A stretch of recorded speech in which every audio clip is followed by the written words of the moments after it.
দেখো আগের বার তোমাদের কি করেছিলাম যে এমসিকিউ দিয়েছিলাম, প্রায় 80-90টা এমসিকিউ দিয়েছিলাম ফার্স্ট ভিডিওতে। আজকে সেকেন্ড ভিডিওতে নিয়ে এসেছি তোমাদের জন্য এসএকিউ অর্থাৎ শর্ট আনসার টাইপ কোয়েশ্চেন। তো প্রথমে যে সাব থেকে তুলবো আমি, সেটা হচ্ছে সারণী এবং মৌলদের ধর্মের যে পর্যাবৃত্ততা আছে সেখান থেকে তুলবো। তো এখানে ইম্পর্ট্যান্ট কিছু কিছু কোয়েশ্চেন আমি তুলেছি, সেটা দেখতে থাকো তোমরা। আর এই ভিডিওটা তোমরা কি বলো তো, ওই যে প্লেলিস্ট রয়েছে ওই প্লেলিস্টে দেখবে, ফিজিক্যাল সায়েন্স প্লেলিস্ট রয়েছে, সেখানে পেয়ে যাবে। ঠিক আছে, প্রথম প্রশ্ন হচ্ছে যে পর্যায় সারণীতে সন্ধিগত মৌলের সংখ্যা কয়টি? সেটা হচ্ছে 30টি। দ্বিতীয় প্রশ্ন, 16 নম্বর শ্রেণীর মৌলগুলোকে কি বলা হয়? চ্যালকোজেন বলা হয় 16 নম্বরের। পরবর্তী কোয়েশ্চেন দেখো, যে একটি ক্ষারীয় মৃত্তিকা ধাতু কি? সেটি হচ্ছে ম্যাগনেসিয়াম Mg। নেক্সট কোয়েশ্চেন, প্রদত্ত মৌলগুলির মধ্যে কোনটি সন্ধিগত মৌল নয়? সেটা হচ্ছে Ca। যারা চ্যানেলটিতে নতুন অবশ্যই সাবস্ক্রাইব করে পাশে থেকো। হাই মাদ্রাসা বোর্ডের ভিডিও বানাচ্ছি, তোমরা যদি সাপোর্ট না করো তাহলে কিন্তু আর কেউ, মানে স্টুডেন্টরাই তো আমাদেরকে সাপোর্ট করবে, তাই না? তোমরাই হচ্ছে সবচাইতে আমাদের মূল শক্তি। তো তোমরা সাপোর্ট করো, সাবস্ক্রাইব করো, আর তোমাদের জন্য এরকম ভালো ভালো ভিডিও আমি নিয়ে আসবো। যেমন আগেরবার আজ প্রায় সব কোয়েশ্চেনেরই তোমাদের এমসিকিউ আনছি। ঠিক আছে, এগুলোর পিছনে অনেক পরিশ্রম রয়েছে, তো সেই পরিশ্রমের ফল অবশ্যই তোমরা দিও, মূল্য দিও। পরবর্তী কোয়েশ্চেন হচ্ছে, প্রদত্ত কোনটির পারমাণবিক ব্যাসার্ধ সর্বাধিক? সেটা হচ্ছে কে? পটাশিয়াম। আর হ্যাঁ, যারা তোমরা সাজেশন নিতে চাও তারা অবশ্যই এই নাম্বারটায় যোগাযোগ করো, অথবা দেখো যে কমেন্টে হোয়াটসঅ্যাপ গ্রুপ রয়েছে, সেখানে হোয়াটসঅ্যাপে যুক্ত হয়ে যাও। পরবর্তী প্রশ্ন দেখো, বলেছে যে সর্বোচ্চ যে আয়নন বিভব সম্পন্ন মৌল কোনটি? সেটা হচ্ছে হিলিয়াম। পরবর্তী কোয়েশ্চেন, কোন হ্যালোজেনটি তড়িৎ ঋণাত্মক সবচেয়ে কম? সেটা হচ্ছে এল। পরবর্তী কোয়েশ্চেন, প্রদত্ত কোন মৌলের ইলেকট্রন আসক্তি শূন্য? সেটা হচ্ছে এনই। পরবর্তী প্রশ্ন দেখো, পর্যায় সারণীর শেষ প্রাকৃতিক মৌল কোনটি? সেটি হলো ইউরেনিয়াম। এরপর যে মৌলগুলো দিয়েছি তার তড়িৎ সাধারণত ঋণাত্মকতার ক্রমফল, মানে পরপর আর কি।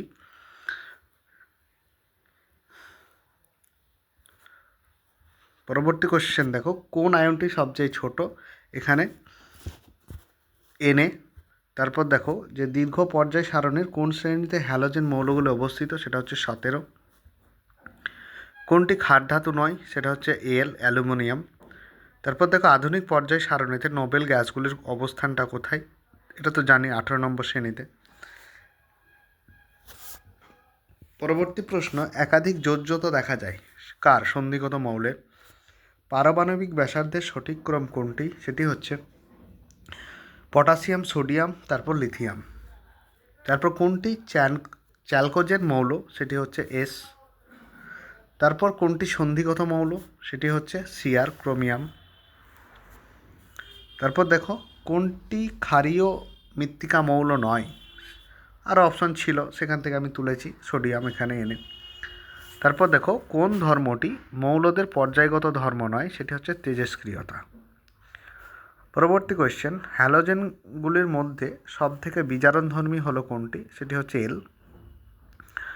সাধারণত এগুলো সব কিন্তু তোমার সিম্বলিক আর কি। সাধারণ উষ্ণতায় যথাক্রমে তরল এবং কঠিন হ্যালোজেনগুলি কোনটি? সেটি হচ্ছে বিআর, ব্রোমিয়াম আর এল। তারপর দেখো সবচেয়ে তড়িৎ ধনাত্মক ও তড়িৎ ঋণাত্মক মৌলগুলি হলো, দেখো এখানে সিজিয়াম আর এফে ফ্রান্সিয়াম হতে পারে, সিএস আর এফ খেয়াল রাখবে। তারপর কোনটি হ্যালোজেন শ্রেণী নয়? এখানে এআর দেওয়া হয়েছে। তারপর যে মৌলগুলি দেওয়া হয়েছে সেই মৌলগুলি বলছে যে পারমাণবিক ব্যাসার্ধের ঊর্ধ্বক্রমগুলো বলো। তাহলে ঊর্ধ্বক্রম কীভাবে সাজাতে হবে? দেখো এফ থেকে শুরু করে এফ হবে, তারপর ও হবে এন, সি, লিথিয়াম। তারপর পর্যায় সারণীর দীর্ঘতম পর্যায় কোনটি? সেটা হচ্ছে ষষ্ঠ, সপ্তম দুটোই। পরবর্তী প্রশ্ন, কোন মৌলটির আয়নীকরণ বিভবের মান সব থেকে কম? সেটা হচ্ছে বিএ। কোন মৌলটি বীজাণু ক্ষমতা সবচেয়ে কম? এটা লিথিয়াম। কোন হ্যালোজেন মৌলটির আকার সবচেয়ে ছোট? এফ। এরপর দেখো আমরা আরেকটা চ্যাপ্টার থেকে করব, যেটা হচ্ছে আয়নীয় ও সমযোজী বন্ধন।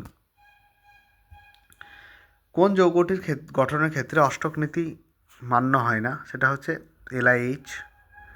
তারপর নাইট্রোজেন অণুতে দুটি নাইট্রোজেন পরমাণুর মধ্যে কি প্রকৃতির বন্ধন উপস্থিত? সেটা হচ্ছে সমযোজী ত্রিবন্ধন। নেক্সট কোয়েশ্চেন, নাইট্রোজেন অণুতে বন্ধন সৃষ্টিকারী ইলেকট্রন সংখ্যা 6টি। তারপর দেখো কোনটি সমযোজী যৌগের ধর্ম? সেটা হচ্ছে বন্ধনের অভিমুখতা। নেক্সট কোয়েশ্চেন, সমযোজী দ্বিবন্ধনযুক্ত যৌগ কোনটি? সেটা হচ্ছে C2H4।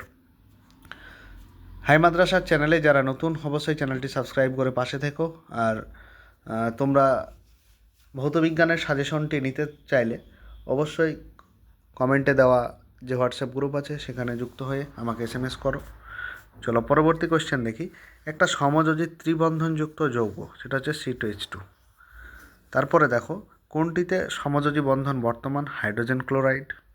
কোনটি আয়নীয় যৌগ? সেটি হচ্ছে MgCl2। আয়নীয় বন্ধন গঠিত হয় একটি ধাতব ও একটি অধাতব পরমাণুর মধ্যে। আয়নীয় যৌগের ক্ষেত্রে প্রযোজ্য হলো সংকেতজন। কোন যৌগটির গলনাঙ্ক স্ফুটনাঙ্ক সবচেয়ে বেশি? NaCl এর। তারপর দেখো যে 12X তারপর 17Y এই মৌল দুটির দ্বারা উৎপন্ন যৌগের সংকেত হলো XY2। এরপর আয়নীয় সমযোজী বন্ধন আছে এমন একটি যৌগের নাম, সেটা হচ্ছে KCN। তারপর কোন জোড় দুটি ইলেকট্রনিক? সেটা হচ্ছে NeO2। কোনটি অ্যালকোহলের দ্রব্য? সেটা হচ্ছে ন্যাপথলিন। কোনটি সমযোজী যৌগ? BCl3।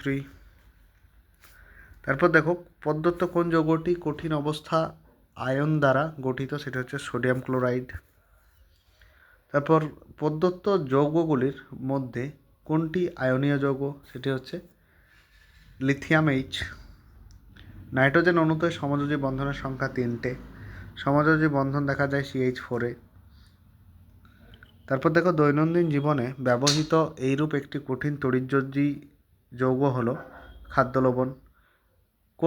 কোন যৌগটি আয়নীয় হলেও জলে অদ্রাব্য? CaCO3। কোন যৌগটিতে অষ্টক সূত্রের ব্যতিক্রম ঘটে? সেটি হলো BCl3।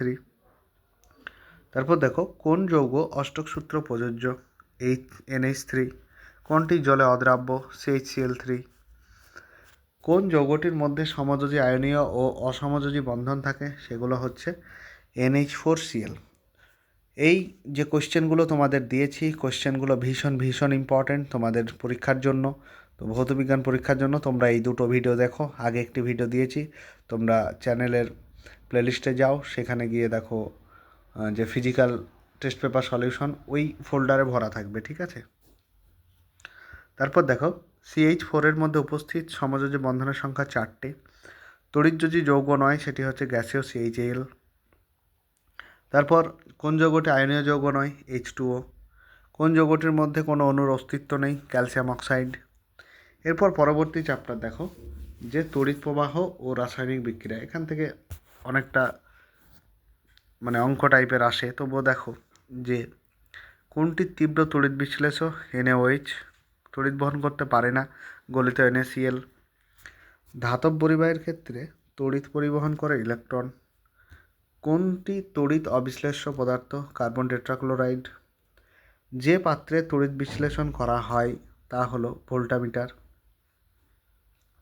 তারপর তড়িৎ বিশ্লেষণ প্রক্রিয়ায় ক্যাথোডে বিজারণ। তড়িৎ বিশ্লেষণে তড়িৎ শক্তি রূপান্তর হয় রাসায়নিক শক্তিতে।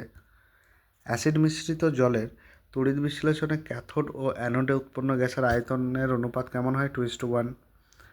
তারপর দেখো যে রূপোর অলঙ্কারে সোনার প্রলেপ দিতে তড়িৎ বিশ্লেষণ হিসাবে ব্যবহৃত হয় কোনটি? পটাশিয়ামের জলীয় দ্রবণ। তারপর কপার বিশোধনে অ্যানোড রূপে ব্যবহৃত হয়, সেটা হচ্ছে অবিশুদ্ধ কপার। তারপর দেখো অ্যানোডে অ্যানোড মুডে কোন ধাতুটি থাকে? সেটি হচ্ছে Au। তারপর কোনটি জলীয় দ্রবণে একটি মৃদু তড়িৎ বিশ্লেষ্য? সেটা হচ্ছে তোমার CH3COOH। তারপরে প্রদত্ত কোনটি তড়িৎ পরিবহন ক্ষমতা সর্বাধিক? সবচাইতে অ্যাসিটিক অ্যাসিডের জলীয় দ্রবণের তড়িৎ পরিবহন সর্বাধিক। ভীষণ ইম্পর্ট্যান্ট কোয়েশ্চেন। দেখো, যে রূপোর চামচে সোনার প্রলেপ দেওয়ার জন্য অ্যানোড রূপে কোনটি ব্যবহৃত হয়? সেটা হচ্ছে এই বা গোল্ড। এই এর ফুল ফর্ম হচ্ছে গোল্ড। তো কোনটি তড়িৎ বিশ্লেষণের সময় সংগঠিত হয় অ্যানোডে? সেটা হচ্ছে জারণ। তারপর দেখো, ক্যাটায়ন অ্যানায়নের সংখ্যা কত তড়িৎ বিশ্লেষণ? সমান নাও হতে পারে। কপার তড়িৎদ্বার ব্যবহার করে কপার সালফেট দ্রবণের তড়িৎ বিশ্লেষণ করলে অ্যানোড তড়িৎদ্বারে উৎপন্ন হয় কি? সেটা হচ্ছে Cu2। জলের তড়িৎ বিশ্লেষণের তড়িৎদ্বার হিসেবে ব্যবহৃত হয় প্লাটিনাম পাত। তারপর দেখো, জলের তড়িৎ বিশ্লেষণের ফলে H2 আর O2 এর ভরের অনুপাত কত? সেটা হচ্ছে 1:8। গলিত NaCl এর মধ্যে সমপ্রবাহ পাঠালে তড়িৎ পরিবহন করে ক্যাটায়ন ও অ্যানায়ন উৎপন্ন করে। কোনটি তড়িৎ পরিবহনের ক্ষমতা ন্যূনতম? সেটা হচ্ছে KCl। ভোল্টামিটারে অ্যাসিড মিশ্রিত জলে তড়িৎ বিশ্লেষণের সময় অ্যানোডে জারণ ঘটে ও O2 মুক্ত হয়। এরপর কপার তড়িৎদ্বার ব্যবহার করে CuSO4 কপার সালফাইড যে দ্রবণের তড়িৎ বিশ্লেষণের ক্ষেত্রে প্রদত্ত কোন বিবৃতিটি সঠিক? এটা একটা তুলে নিয়েছি, যেটা হচ্ছে CuSO4 এর গাঢ়ত্ব অপরিবর্তিত থাকে। এরপর চলো আমরা কারেন্ট ইলেকট্রিসিটি থেকে কিছু এসএকিউ দেখি, শর্ট আনসার টাইপ কোয়েশ্চেন। তড়িৎ আধানের একক কি? কুলম্ব। তড়িৎ প্রবাহ মাত্রা একক হচ্ছে কুলম্ব সেকেন্ড, পার সেকেন্ড হবে। তারপর দেখো, প্রদত্ত কোনটি বিভব প্রভেদ বা তড়িৎ প্রবাহের এসআই একক? সেটা হচ্ছে ভোল্ট। জল পার কুলম্ব কী নামে পরিচিতি? ভোল্ট নামে। 1 ভোল্ট সমান ড্যাশ ESU, সেটা হচ্ছে 1/300 ESU বিভব। এরপর দেখো, পৃথিবীর মোট বিভব কত? 0। তড়িৎচালক বল আর কার্য ও আধার এর মধ্যে সম্পর্কটি কি? সম্পর্কটি হচ্ছে Q = V/W। একটি ওহমীয় পরিবাহী হলো সিলিকন। তারপর অপরিবর্তিত উষ্ণতায় কোনো পরিবাহীর দুই প্রান্তের বিভব প্রভেদ V এবং পরিবাহীর মধ্যে দিয়ে তড়িৎ প্রবাহ মাত্রা L হলে নিচের কোনটি সত্য? সেটা হচ্ছে V প্রপোর্শনাল I। প্রপোর্শনাল বলতে এখানে দেওয়া হয়েছে, এরকম হবে। চলো, নিচের রাশিগুলির মধ্যে অ্যাম্পিয়ার কোনটি? সেটা হচ্ছে ভোল্ট। নিচের এককগুলির মধ্যে কোনটি রোধের এসআই একক? সেটা হচ্ছে তোমার ওহম। উষ্ণতা বৃদ্ধিতে রোধাঙ্ক হ্রাস পায় অর্ধপরিবাহীর। কোন পরিবাহীর দৈর্ঘ্য একই রেখে প্রস্থচ্ছেদের ব্যাস অর্ধেক করলে, এটা অর্ধেক করলে পরিবাহী রোধ 4 গুণ হবে। তারপর দেখো, 3 ওমেগা আর 6 ওমেগা দুটি রোধকে যদি সমান্তরাল সমবায়ে যুক্ত করা হয় তাদের তুলাঙ্ক রোধ কত হবে? 2 ওমেগা। একটি পরিবাহীর রোধ ও সময় স্থির রেখে প্রবাহ মাত্রা দ্বিগুণ করলে উৎপন্ন তাপ পূর্বের তাপের 4 গুণ হবে। বৈদ্যুতিক বাতির ফিলামেন্ট তৈরি হয় টাংস্টন দিয়ে। বৈদ্যুতিক হিটারে নাইক্রোম তার ব্যবহার করা হয়। ভীষণ ইম্পর্টেন্ট কোয়েশ্চেনগুলি, কিন্তু তোমরা এগুলো ভালোভাবে মুখস্থ করে নেবে ভিডিওটি বারবার দেখে। তারপর দেখো, যে ভোল্ট অ্যাম্পিয়ার কোন রাশির একক? তড়িৎ ক্ষমতা। প্রদত্ত কোনটি 1W বোঝায় না? এই কোয়েশ্চেনটা ছেড়ে দাও, এটা টাইপিংয়ে গণ্ডগোল হয়েছে।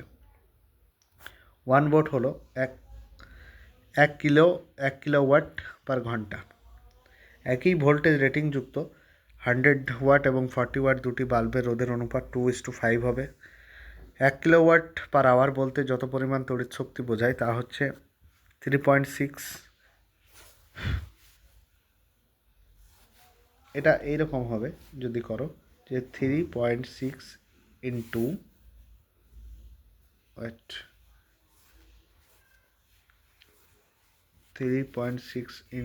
10 ইন্টু 6, তারপরে জুল। তারপর দেখো, এটা ফ্লেমিং নয়, টাইপিংয়ে একটু মিস্টেক হয়ে গেছে সব। তো ফ্লেমিংয়ের বাম হস্তের নিয়মকে বলা হয় মোটরের নিয়ম। পরে ফ্লেমিংয়ের বাম হস্তের নিয়মকে বৈদ্যুতিক মোটরের নিয়ম, একই ব্যাপার। চলো, তারপর ফ্লেমিংয়ের ডান হস্তের নিয়মে বৃদ্ধাঙ্গুলিটায়, এটা বৃদ্ধাঙ্গুষ্টি হয়ে গেছে, বৃদ্ধাঙ্গুলি হবে নির্দেশ করে পরিবাহী গতির অভিমুখ, মানে কি নির্দেশ করে? পরিবাহীর গতির অভিমুখ নির্দেশ করে। তারপর বার্লো চক্রের কার্যনীতি যে সূত্রটি মেনে চলে সেটা হচ্ছে ফ্লেমিংয়ের বাম হস্তের নিয়ম। এসআইতে চৌম্বক প্রবাহের একক ওয়েবার, ভীষণ ইম্পর্টেন্ট। যে যন্ত্রের সাহায্যে এসিকে ডিসিতে পরিবর্তিত করা হয় সেটি হচ্ছে রেকটিফায়ার, এসি থেকে ডিসি রেকটিফায়ার। তারপর দেখো সমপ্রবাহের যে কম্পাঙ্ক, সেই কম্পাঙ্কের মান 0 হার্জ। লেঞ্জের সূত্র থেকে আমরা কি জানতে পারি? আবিষ্ট প্রবাহের অভিমুখ জানতে পারি। তারপর ফিউজ তারের উপাদান ভীষণ ইম্পর্টেন্ট, পিবি, লেড, দস্তা আর এসএন, টিন। তারপর গৃহস্থলের বৈদ্যুতিক যে বর্তনীটি ফিউজ তারের নিচের কোনটির সাথে যুক্ত থাকে? এটা হচ্ছে লাইন তার। তারপর দেখো তড়িৎচালক বল না শক্তি? সেটা হচ্ছে শক্তি। বিভব প্রভেদের এসআই একক ভোল্ট। কোনো যন্ত্রের সাহায্যে তড়িৎ প্রবাহ মাত্রা মাপা হয় অ্যামমিটার। তড়িৎচালক বলের একক কী? সেটা হচ্ছে joule per coulomb equal to volt. পৃথিবীর বিভব কত? 0। সিজিএস পদ্ধতিতে রোধের একক কী? রোধাঙ্কের একক ওহম পার মিটার। তারপর দেখো উষ্ণতা বৃদ্ধিতে অর্ধপরিবাহী রোধ কীভাবে পরিবর্তিত হয়? হ্রাস পায়। ফিউজ তারকে তড়িৎ বর্তনীর সঙ্গে কোন সমবায়ে যুক্ত করা হয়? শ্রেণী সমবায়ে। পরিবাহী রোধের এসআই একক ওহম। ভোল্টমিটার দিয়ে কী মাপা হয়? পরিবাহী রোধ। একটি অর্ধপরিবাহীর উদাহরণ দাও। সিলিকন। আদর্শ অ্যামমিটারের রোধ কত? 0। একটি আদর্শ ভোল্টমিটারের রোধ অসীম। ভোল্টমিটারের, তাহলে আদর্শ অ্যামমিটারের রোধ 0 কিন্তু আদর্শ ভোল্টমিটার অসীম। তারপর তড়িৎ হয়ে গেছে, এটা হবে। তড়িৎ ক্ষমতার এসআই একক হচ্ছে ওয়াট। তড়িৎ চুম্বক ব্যবহৃত হয় এমন একটি যন্ত্রের নাম বার্লো চক্রে বা কলিং বেলে। ডায়নামোতে কোন শক্তি থেকে কোন শক্তি হয়? তড়িৎ থেকে যান্ত্রিক। এসআইতে শক্তি ও তাপের একক কী? সেটা হচ্ছে জুল। শ্রেণী ও সমান্তরাল সমবায়ের মধ্যে তুল্যরোধ কিসে বেশি? শ্রেণী সমবায়ে। লেঞ্জের সূত্র কোন সূত্রের ব্যবহারিক রূপ? সেটা হচ্ছে শক্তির সংরক্ষণ সূত্রের। আর্থ, লাইভ ও নিউট্রাল তার কী কী রঙে চিহ্নিত করা হয়? আর্থকে সবুজ রঙে, দেখো আর্থকে সবুজ রঙে, লাইভকে লাল রঙে আর নিউট্রালকে কালো রঙে। সিমেন্স কিসের একক? সেটা হচ্ছে পরিবাহিতার এসআই একক। ওহম পরিবাহিতে আইভি লেখচিত্রের রূপটা কেমন হয়? সরল রেখা। ঠিক আছে, আজকে তোমরা এই দুটো ভিডিও খুব ধৈর্য ধরে দেখবে, যেহেতু সামনে তোমাদের পরীক্ষা। আর বড় প্রশ্নগুলো আমি অবশ্যই নিয়ে আসবো, তোমরা দেখতে থাকো, চ্যানেলটি সাবস্ক্রাইব করো।